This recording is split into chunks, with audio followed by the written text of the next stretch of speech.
नमस्कार. आपल्या सर्वांना कार्तिकी एकादशीच्या हार्दिक शुभेच्छा. मी 22 ऑक्टोबरला माहेरी गेलेली होती आणि थेट 2 नोव्हेंबरला परत आलेली आहे आणि पाहते तर काय, घरात खूप छान सुंदर अशी एक व्हीलचेअर आलेली आहे. ती खूप कामाची आहे, उपयोगाची आहे. प्रवास करून आलेली आहे, नाशिकहून आलेली आहे मी आज. माझ्या घरी परतलेली आहे. तुळशी विवाह आहे.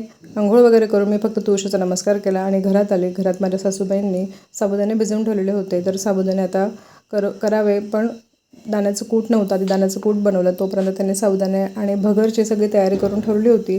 तर कितीही प्रवास करून आलो आपण, तर काय असतं की काम तर काही सुटत नाही, स्वयंपाकही सुटत नाही. आणि स्वयंपाकघर तर माझं नेहमीचंच आवडीचंच आहे. या ठिकाणी मी माझा सगळा थकवा विसरते.